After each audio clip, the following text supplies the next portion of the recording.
Thank you for downloading this podcast from the British Theatre Guide. For more information about British Theatre Guide, please visit britishtheatreguide.info. The Big Tiny Productions Ltd was founded in 2019 by Will Cousins and Ben Richards and has since worked with theatres and art centres around the North West. For 2025, they are producing 4 shows in the region for Christmas, 3 of which are pantos written by Ben and designed by Will, with Ben directing one, their 4th at the Met in Bury, and Will directing and appearing as Dame in another, the first panto at Contact in Manchester for several years.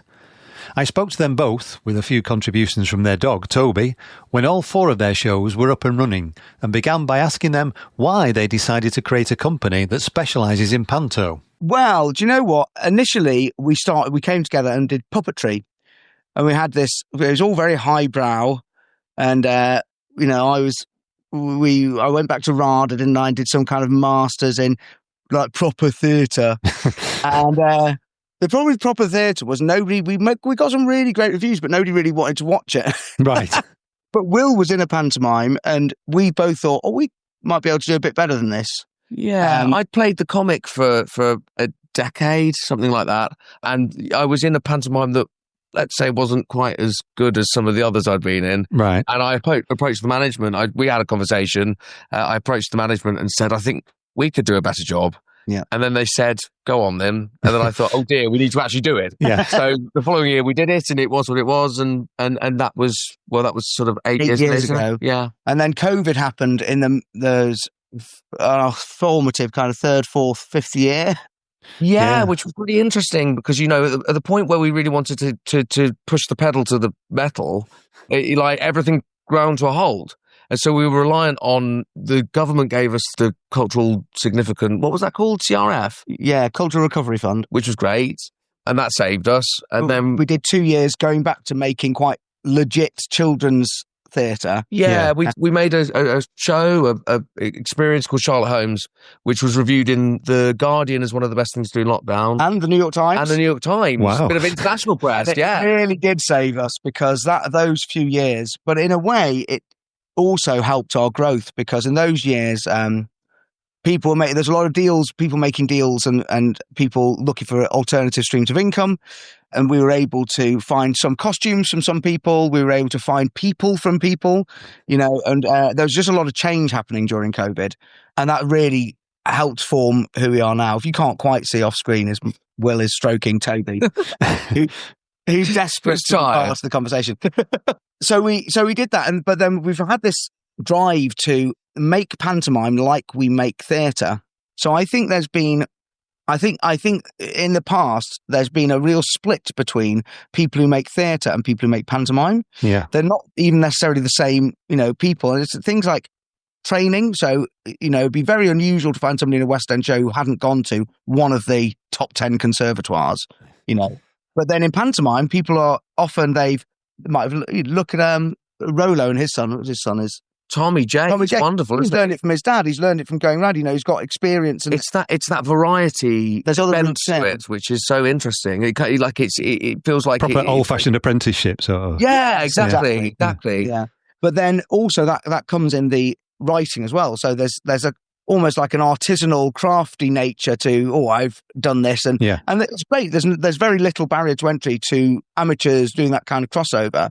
But it does mean that some of the kind of rigor that you'd have dramaturgically in a play where you're being the Bolton Octagon spoken to you 5 times, you're on draft number 8. That doesn't necessarily happen in a pantomime. And that's been one thing we've been keen to focus where we thought, we could do what we've been doing with these plays for a pantomime and kind of generate value there. Yes, this starts with the script rather than with designs or costumes or whatever is in stock and then working around it. It's sort of I know that there are different ways of taming the beast, aren't there? So we've only been able to do that because we make it all. So we've got, over there, I've got big industrial sewing machines. In there, we've got a big wall saw. When something needs to be glittered, we glitter it. At one point, we did make all the costumes, but we've got some lovely people come and help with that now. But that kind of frees you up. Instead of thinking, I've got an ice cream costume, how the bloody hell am I going to make that work in Aladdin? We can think from the script and think about the characters and the stories we want to tell, and then make the things to go with it. So that's kind of freeing in that way. Although it is it's a resource intense way of making. Yes. Yeah. I mean, I've seen a few of your pantos. I've seen 3 out of your 4 berry ones, and I've seen 2 of them this year. And they might be tiny in scale, but they're really big in like the set and the costumes. You've got, at a time when a lot of theatres are cutting down and doing small cast plays, you've got 6 or 7 professional actors and a juvenile chorus on stage. David, it's not cheap, is it, to put on that? No. Did you notice the stage is deeper in Bury this year? No, I didn't know. Good. That means it worked. Because I've built another section to their staging so that the stairs are in set, because it's so narrow there, and it's becoming particularly, now we're working with contacts, and that's going really nicely. We're kind of going through a hybrid stage where we've got sort of our smaller productions, and then we've got grander ambitions to make Contact a really lovely local, Manchester production. Yeah. Because, the opera house can deliver flying buses and things, but, we can deliver... You've done a flying carpet. Yeah, we've got a flying carpet, 160 seats in Saddleworth. Yes, yeah. And also, if we did a bus, it would be a B bus and not a London bus. Yeah. Not saying anything about the Opera House Panto. Yes. But how do you make the numbers add up when you've got such a small venue with only a limited number of tickets each night? So it's a great question, because our ticket price is probably about a third of what it is in the town centre. Yeah. And we have about a tenth the capacity of seats. So we're about 3% of the revenue. Yeah. One way is don't have a celebrity, because there's, you've shaved some money off there. Secondly, we do a lot of legwork. So we've been able to rely on, when there's a giant, I don't have to pay Mike Coltman to make it, because we're puppeteers, so we can make it ourselves. When there's, by having this large we're in this giant mill at the moment, and we're able to have these big wall saws. So I'm not paying Splinter to make my set, or I'm not paying Carry On Costumes to make my costumes. We're doing it all in-house, and that's saving a lot. Yeah. Also, casting locally. Now, that's a huge thing. We took a decision. Was it last year? Or was it this year? Yeah. We used to go down to London and do the lion's share of the casting in London, and then come to Manchester and do some casting in Manchester. And we kind of thought it doesn't really fit in with certainly our aims at the moment, because we want to be working with local artists, and we've got 4 shows in Greater Manchester now. Why would we be casting people from London? Yeah. But the equity subs on a casting actor outside the 25-mile radius are £280 a week or something. Something like that. And equity minimum for these very small venues is 537. So it's like half a person. So for every 2 people that you cast close to home, you've saved a person's worth of people. I think what we're saying is it's pretty tight. Yes. Yeah.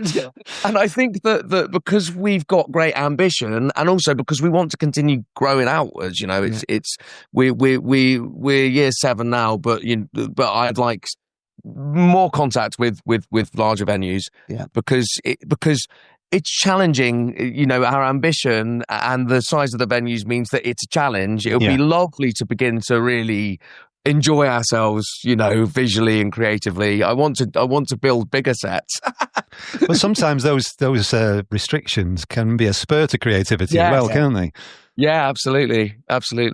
Well, so we had on that topic, we looked at our stock. We've got about 2,000 costumes now that we've made, or ended up with through nefarious or non-nefarious means. I haven't mugged anyone for their Dane costumes. Right. But we looked at them and we're thinking, we've got our overheads and we've got these challenges with small venues and budgets and things. Wouldn't it be great if we could find an alternative revenue stream that was making use of the things that we've already got? By the time I put on, it's Rumpelstiltskin's 3rd outing with us, what am I going to do with the Rumpelstiltskin? I've still got a set. I've still got to, it's got to pay its rent. It's got to have a roof over its head. So we came up with an idea that wouldn't it be great if we had like an eBay for costume hires or something like that, and we could just put all our things on. And I spoke to my brother, who's a software engineer, Simon, how I name drop him there. Yes. I love that podcast. Simon, how much would it cost to make something a bit like Amazon, where you put things in a checkout box and and the answer is way more money than I have. Right. So we applied to the government and we got UK Research and Innovation Council money to fund this into theatre platform, kind of highest platform called Pursued by Bear, and now there's got a couple of hundred people on it now, haven't we? Yeah. Well, we had some highs that went out this morning for a professional production in the Midlands. But so we've got about £6,000 worth of things going out on hire right now, which is great for us. It's really saving our... I think it rather exposes how archaic the pantomime industry is. Yeah. Because that doesn't seem like a particularly innovative suggestion in this day and age to have like a highest platform. But like genuinely, what happens is you need to know somebody, walk into their warehouse or workshop or whatever, and know what costumes they have. And the idea that you photograph your stock and know where it is at all times, I know this is going out to rugby or this is going out, that's quite difficult to marshal. If you're these people, a lot of panto producers are one-man bands or they're local impresarios. Yeah. The idea that you might have the capital to do that was difficult. I mean, even, writing off to the government for all these schemes, and that's a job in itself. Oh, ridiculous. Yeah. So there you go. That's an answer to your question. It is tight, and we're looking at if anybody's got more ideas. So you're not spending every summer in the Caribbean, or then? To buy Rumpelstiltskin set, then do get it. You've got 4 shows on this year, 3 pantos and a kids show at Bolton. Do you want to just talk about what those shows are that you've got on this year? Yeah, so we have got Rumpelstiltskin at the Contact Theatre, in which I'm playing Dame for the first year after comic for a while. And having hung up my tights for 3 years, I wasn't in shows for 3 years. He didn't wash them, he just hung them up.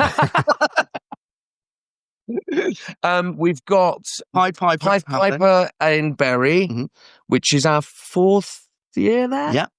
And we have Hansel and Gretel in Saddleworth, along with the one-person show, 45 minutes long. It's Mrs. Claus Saves Christmas. That's at the Octagon. Yeah. But that's a really sweet show. Spoiler alert, she does save Christmas. She does save Christmas. Yeah. Incidentally, there's a lovely puppet in that, isn't there? Oh, made Mr. Mouse, made by Phil Fletcher, who does Hacker on CBBC. Yeah. All right. He's a beautiful mouse. It's worth the ticket price alone to look at the mouth. Yeah. Yes. Yeah. Yeah. But then you could see they're quite unconventional titles, actually. We found that quite freeing. When you do Cinderella, oh God, not only are the characters known, the scenes are known. Oh, now it's the hunting scene. Now, but to do, what happens in Rumpelstiltskin, nobody remembers. Well, I'll tell you what happens. It's not what happens in our play. No, that's true. Nor what happens in the Pied Piper or Hansel and Gretel. It gives you that creative freedom. Certainly in Hansel and Gretel, so our process starts thematically. So we're thinking about, in the Pied Piper, we're thinking about hyper-localism. How do we make this the most buried pantomime? In Rumpelstiltskin, we thought about otherization. In Hansel and Gretel, we were thinking about, when do we feel sated as a society? How do we feel we've had enough? And that's a kind of a problem with capitalism. And so the Wicked Witch is, of course, the Wicked Witch Ozempic. Yeah. And she's stealing everyone's sweets and not eating them. And then we have all these kind of Father Christmases in there. You did stop me from writing a play in which Father Christmas gets bopped over the head and put in a cage next to Hansel and Gretel. Yeah, that would be ruining Christmas for others. Yeah. Although I was quite into that. So, it gives you these creative ideas, because I don't know how much more there is to be squeezed out of Cinderella as a story. I mean, so sometimes people are doing great things. You read about some of these innovative theatres in London that have got multicultural audiences, cosmopolitan audiences, and they're reimagining Dick Whittington, but it's, instead of going to London, he's arriving on the Windrush. Yes. Brilliant. There's something really interesting to be said there, and who are we as a society, and how's that changing? But, who's got a servant who lives in the cellar anymore? Apart from us. What are we going to be saying there? And by having these innovative titles, these new titles, we can start to be questioning those. I am having a bit of creative freeze thinking about what other new titles might be coming up. Well, I mean, but this is a really important conversation to be having, isn't it? Because in a time where we are questioning Aladdin as a title, it doesn't matter what we think of it, but as a whole, it's been questioned. And Snow White. Like, there has to be a conversation about it. So it makes me quite excited to pioneer a few titles, test them out, and if they stick, they stick.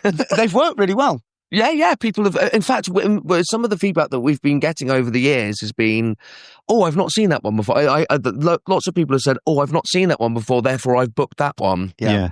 Which I think is quite exciting in itself. Yeah. And I think that, the venue size perhaps gives us a bit more wiggle room to take some liberties. Yeah. We're less financially vulnerable than maybe somebody who's running a 2,500 seater. Yeah. But I mean, we're seeing more Robin Hoods coming in. Well, that's good.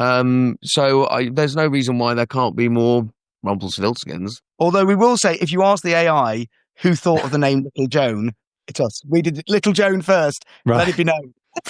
It's natural, isn't it? The dame should be Little Joan. Yeah. So I said, yeah. Well, I will say what we've noticed about one of the key things we're pushing now is hyperlocalism. Yeah. And it's about, we've got this. You're coming more local than the Berry one, really. Oh, I mean, when we were talking the other night, you said you've stitched yourself up with that one a bit, haven't you? Because it's more difficult to travel with that one. Yes. Yeah. So the dame is so we've got a set now that is, it's got Berry Market in it. It's got the Berry Church, it's got the statue of Robert Peel. It's exactly the same.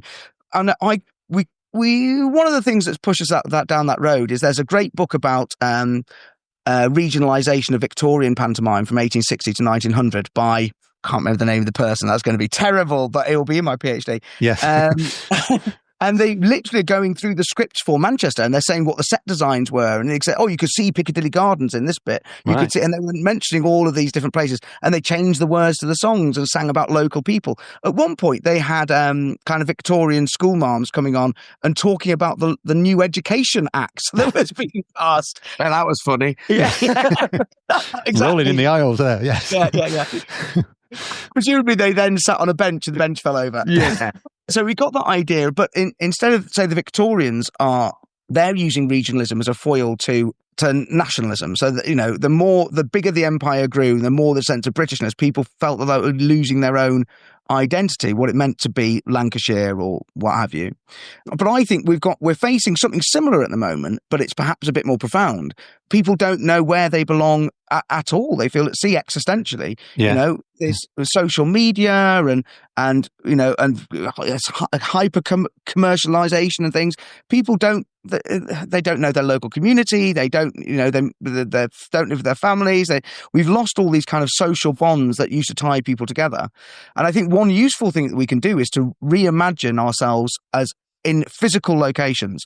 At least, it doesn't matter if you're gay or black or white or disabled or neurodiverse. If you live in Bury, you still always use the same shops and you're still getting on the same bus and those jokes still work. Yeah.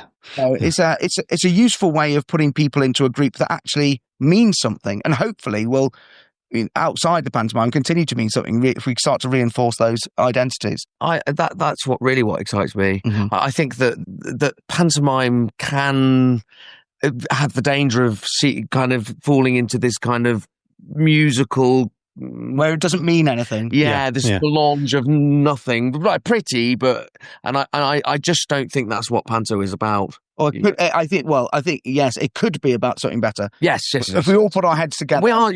Everyone is entitled to do different things, but that's what I think is exciting. Yeah. It's getting that balance, I suppose, between tradition, because the traditions are very important in panto, aren't they?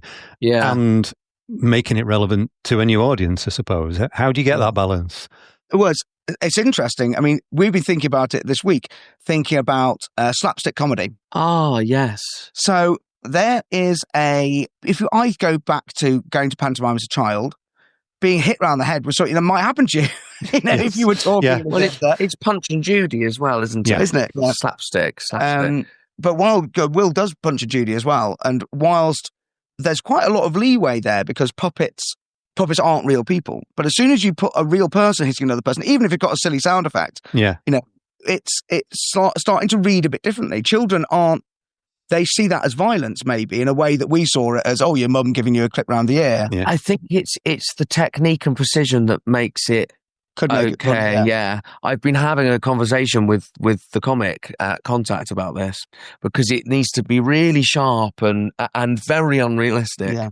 If it continues to rumble on, it looks because violence isn't funny. But no, people prattling about pretending to be hurt is funny. Exactly. But it's the reaction that's important as well, isn't it? From the receiver. Yeah. And I think kind of that lesson we can abstract further to think about these other things. So I'm doing a PhD at the moment in how pantomime responds to different ideas of identity. And I thought I was basically going to be doing a PhD on why it's not racist to do Aladdin. And as over time, that's kind of changed. And I still think that PhDs always do, don't they? They never end up with what they start. They start. I still think you can do a horribly racist Aladdin, as many people have proved. But I think you can do an Aladdin respectfully that makes everybody feel comfortable, that's still set in China and celebrates the wonderful, beauty of China, whilst at the same time feeling British. I think that's possible.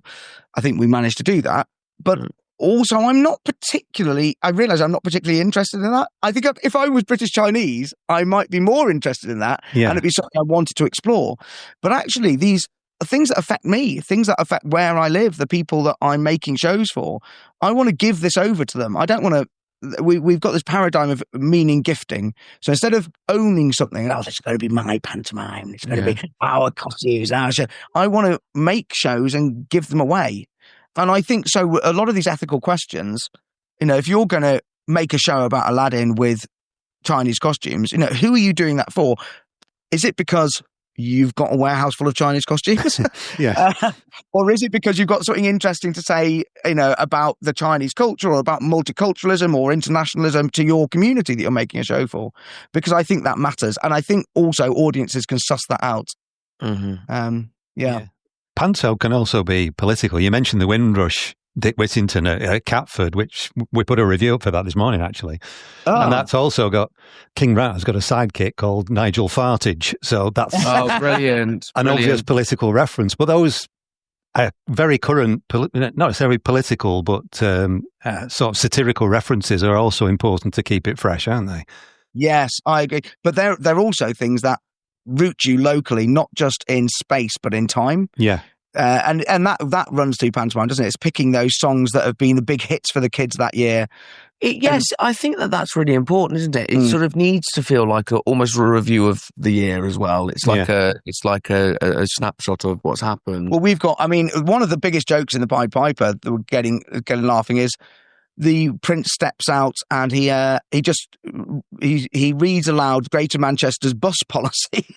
But everybody living in Manchester knows exactly what it is, and he reads it out deadpan. Yeah, on the B bus rider hopper ticket, you can manage to go on any tube, and just reading it out, it's getting roars of laughter. It does get roars of laughter. Yeah, they're inside jokes. Pantomime is about inside jokes, and identity works like that.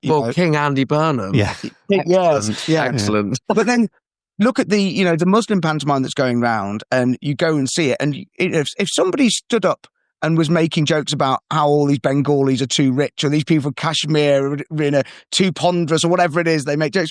I can't remember the order of the jokes they made, but if anybody was doing that and they weren't from the Indian diaspora, it'd be horribly racist. Yeah. But actually, as an insider joke, it's absolutely hilarious. Yeah. And we have that in Rumpelstiltskin. So we've got an actress from the Indian diaspora, and she came into rehearsal to play Cupid, and she brought with her an impression of somebody she knows who has kind of had a very Indian accent, was very kind of bossy, and it really worked for the character. We rewrote the character for her and playing with those ideas so that you're collected in with people rather than putting up barriers that keep people out. And I think pantomime, that's where one of the things we've got to be careful about, because it's with traditions are passed down through people, and it's all very well to go see a pantomime with your grandkids and your grandparents took you, but at the point at which people who are white British native kind of families are not having kids at the same rate anymore, that line of people who are going to run out. What we need now is a pantomime that starts including all of these other people who are coming to be British, and we start to make something where everybody can have a sense of ownership. Because if we rely on tradition alone, we're going to run out of people in the next 2 generations, and pantomime will be a footnote and not on the stage. Yeah. I was speaking to Steve Marmion of Watford Palace a few weeks ago for the podcast, and we were talking about panto quite a lot because he created the Panto company as well, and he was saying how it's sort of inbred into British audiences. We know how to respond. We know that when someone says, we know when to say it's behind you, and we know if somebody says, "Oh no, it isn't," but what we're supposed to shout back. He said one of his greatest pleasures is to introduce Panto to foreigners. But it is something that's in the blood, isn't it? Yes. We've started to question what do we need in a panto, because we've experimented over the years whether do we need a handy little bench sequence. It makes you kind of go, yes, I think yes. Probably, yes. Rob Marsden has a great... lasagna, the lasagna. Yes. He talks about a pantomime being a lasagna. So a lasagna, everyone knows that you have onions and tomato and mince and pasta and bechamel sauce and ragu. You have all those things in lasagna. Now, if you don't like onions, you can make a lasagna without onions. That's fine. Now, if you want a vegetarian one, you don't have to have the meat mince. You can have vegetables in there. That's fine. But if you take too many things out of it, it stops being a lasagna. Yes. Yeah. And I think pantomime is a bit like that. We've got all of these things, and you don't need them all. Well, but I suppose it's like a cup, like lasagna. It's a bit of a comfort food, isn't it? That people like the familiarity of seeing the same dame, seeing the gags that they know. It's like you're putting on a nice warm pair of slippers. Here we are again, and we're all part of this in joke that for us. That's the tightrope that we've been walking with, making these very narrative-led. I mean, we see. It's very popular to say at the moment, or fashionable to say, "Oh, we're story-led." This pantomime story-led. Yes. But I've got a narcissistic prince and I had a live birth, didn't I? I had problems with a live birth during Sleeping Beauty. It's not as gory as it sounds. It's not as gory as it sounds. But to have that, when you've got that level of pathos and you're balancing that against what's also slapstick and people falling over, that's a difficult balancing act. And I suppose that's where I think there's value to be had from, people who do Shakespeare, they'll make you laugh and cry, all in the same 2 hours. And those techniques, then we need to have better backwards and forwards between panto and the rest of Theatreland. And, just as much as we need to be learning from them, they need to be learning from us, because that's where the value comes. The value comes in kind of merging these techniques, thinking in new ways about old problems. And what about casting? Because you need some very special performers. When it's a small cast like this, there's nowhere to hide, is there? And they're quadruple threat, really, because they sing, dance, act, and do comedy. And comedy I think it's a separate specialism as well. And all the cast that I've seen this year certainly are very good at all of them, aren't they? So where do you get them from? How do you cast them? Yes, quite a few of them have worked for us for years, and we're our key players we rely on being part of the family every year, which is great for us and for the audiences. I think that particularly to bring up comedy, technique is a dirty word, but when it comes to getting the shows up and when we see, particularly with the youngsters, some talent there. And some of them are just naturals. Yeah. It's just working with them and having your key players work with them to create a product altogether. But I think the primary thing for Big Tiny is we like working with lovely people because we're making a Christmas show and it's a comedy, so we all want to get on. Yeah. And that, I think, it radiates into the audience. If everybody's loving each other on stage, then the audience are going to love the experience too. Yeah. And dare I say, making that environment that people want to come back to without, we can all imagine examples in our own heads, but paying people properly. Yes. Making sure that working days are reasonable. We come in at 10, we finish at 5 in rehearsals. When we can, we call people later because we know we're not doing their scenes. We're paying equity rates. Those are important things. And there's been some level of scandal in the press about people not doing that. Yeah. And I think there needs to be more made of that because it is scandalous. And it rather makes us cross because it's very competitive. Well, as you know, it's very competitive, and getting into these new venues is very difficult. And then when you've got somebody who isn't paying people properly or looking after people, undercutting you by tens of thousands of pounds, all it does is it's a race to the bottom. Yeah. It doesn't improve the quality. It just makes the whole product worse for every which is a terrible shame. And it's exploitative. It should not be like that for anybody. And it reflects on the industry as a whole as well. I suppose there's a danger you all get tarred with the same brush, don't you? Exactly. And, I think that with the UKPA movement and, and everything, I think that actually pantomime, when I was at drama school, there was panto had a bit of a bad name, but I think it's got better and better and better. And it is a true institution, and as it should be. You know, it's important for British culture, and people are celebrating panto thanks to the UK Pantomime Awards and other producers that are making really great decisions and great shows, not just something they've thrown together. Do you know what pantomime needs? It needs investment. At a local level, it needs investment.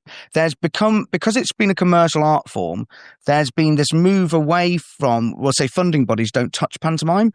So think about Arts Council England and the National Portfolio. They don't fund pantomime companies. They don't fund individual pantomime projects. And we had one we thought would be right at the rally. They don't fund it.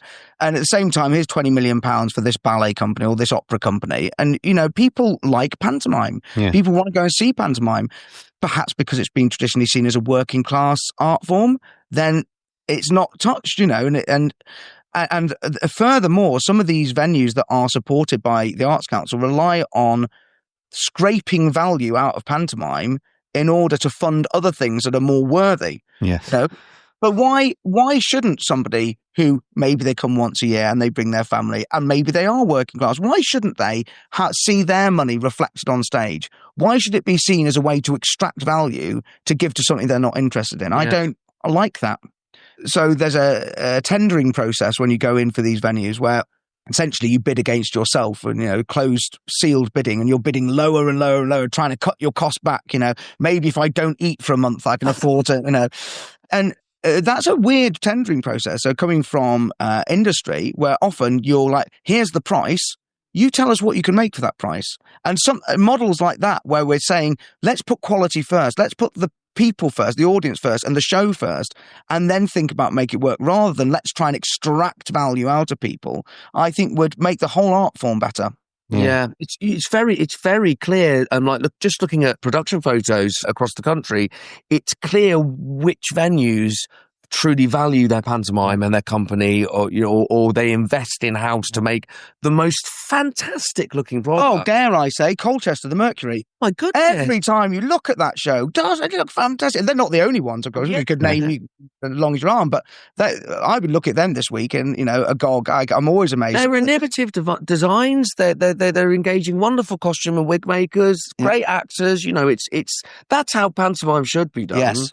Yeah, but and then to bring full circle back to casting, I think once you're into that mindset about adding value, you start to reap the benefits later on. Yeah, you can throw something together and push people onto stage with rags and underpay them. They're not coming back next year, and suddenly your casting bill's 3 times what it is because you've got to spend more time, and also you're not improving your quality. You've not got your youngsters coming back year on year, learning from the dame, learning from the old hands. That's that apprenticeship thing that, to bring that full circle, to be having somebody come in as an apprentice and then be graduating up into the bigger roles. Yeah. That's really exciting. And that's again where locality comes in, because if you're travelling, you're not travelling the whole length of the country every year to go back to, the Berwick upon Tweed pantomime if you live in Dorset. But if you're from Bury and you're going to be in the Bury pantomime every year, you are going to come back every year and learn. And Nathan, who's playing the Piper, he's a 6-minute walk round the corner. Wonderful. He said it's the most local gig he's ever had. Have you just doxed him? Have you just doxed our... Oh, gosh. They'll look within a 6-minute radius. Yes, I know. It's all right. He's got a magic pipe. He'll sort them out. The other thing that's important about panto, which you don't always get with the big ones quite as much, particularly in a big auditorium, is that connection with an audience. And particularly in Bury, because it's that much smaller, you could feel that everyone on stage, you felt comfortable that whatever happened in the audience, they'd respond to it perfectly naturally. And that doesn't come naturally, does it? That's not an easy thing to do, and it does take a lot of confidence and a lot of experience, doesn't it, to be able to do that? Yes. We've seen, and I've experienced as an actor, the difference between doing sort of a 400-seater and an 800-seater. I think that there's a sweet spot for panto. Yeah. Because I think about 500 seats is rather nice to play. I think that it begins to creep up a bit further and it becomes a different game. You don't see faces, do you? You can't see, yeah, exactly. And you have to, peg it across the stage to get to centre stage.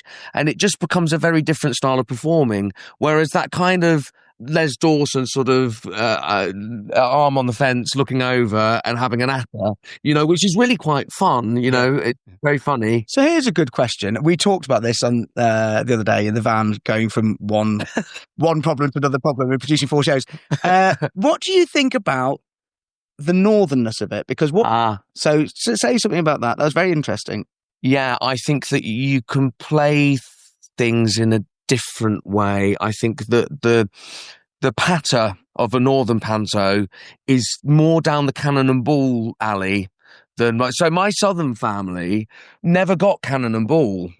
And I think that that's really interesting because it's that very quick, very sharp, almost quite aggressive sometimes. Like rough and tumble. Yeah, which is really funny, really funny. But do that in a pantomime in Eastbourne, I just don't think it would play. I think they'd leave.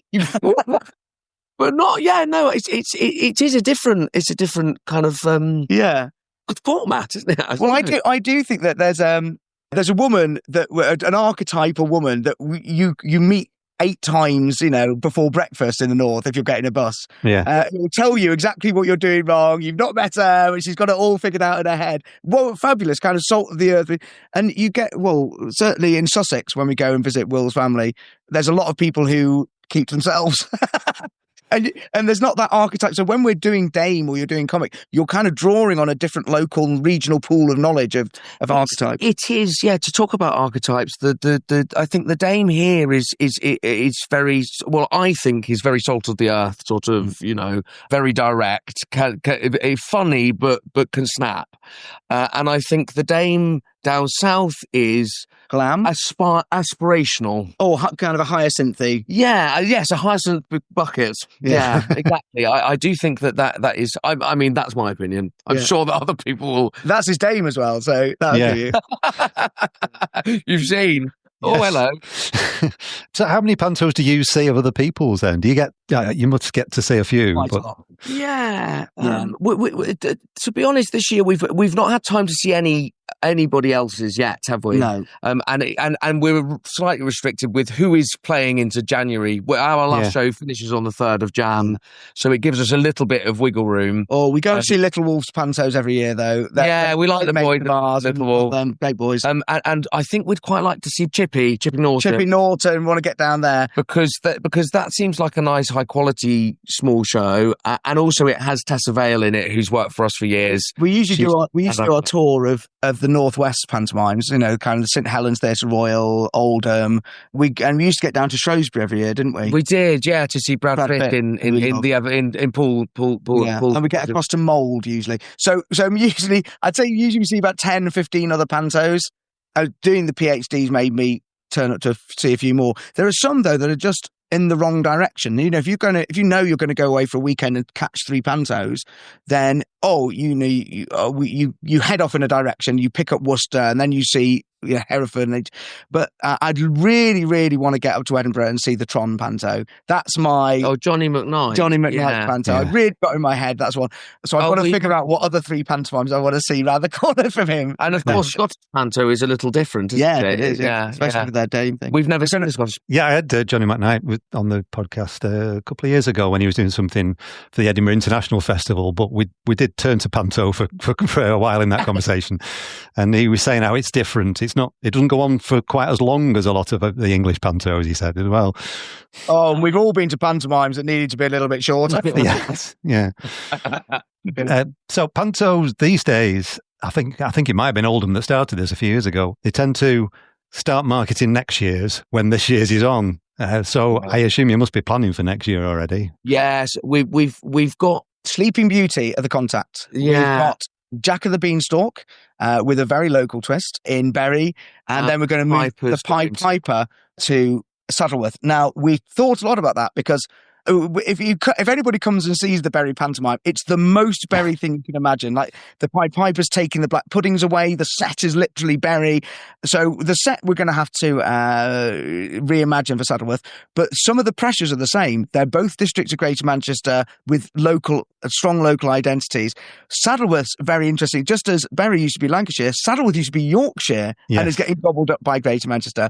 So I'm going to be changing all of my little bits that say black for black pudding into Yorkshire for Yorkshire puddings. Right. And we'll see. I think it's got enough of the elements there with a bit of rewriting to have the same kind of thematic core. Yeah. Yeah. And are you doing the same number next year or more? Well, we are, but hopefully we hope that after this interview, this will be the catalyst for, if you've got a theatre, then do give us a ring. And yes, the lines are always open. Yes. And what are you doing the rest of the year? Is the whole year taken up by planning for Panto? A fair chunk of it, isn't it? We do take on a few other bits. We work a lot with the Octagon, and we get some commissions that come in. If it's the right time of year and somebody wants something building, we will have a look at it and see if we can help. But pop-ups and other shows. Yeah. And I'm a full-time student. I'm a full-time PhD candidate. Yeah. Yes, you'll be graduating. I will be graduating, yes. Yeah. When do you finish? I hope to publish in summer. So, right. Sorry, I'm now getting...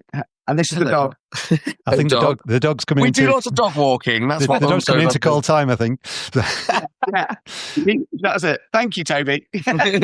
That was Toby the Manchester Terrier ending that interview with the Big Tinies Ben Richards and Will Cousins. Rumpelstiltskin runs at Contact in Manchester from the 9th to the 31st of December 2025.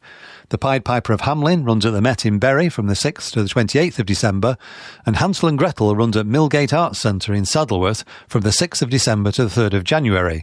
Plus, Mrs. Claus Saves Christmas is at Bolton Octagon from the 10th to the 24th of December. For more information about all of their shows and links to where you can buy tickets, see www.thebigtiny.co.uk. To join or hire from the set, prop and costume exchange service that Ben and Will mentioned, go to www.pursuedbybear.co.uk. You've been listening to a podcast from British Theatre Guide. For more information, please visit britishtheatreguide.info.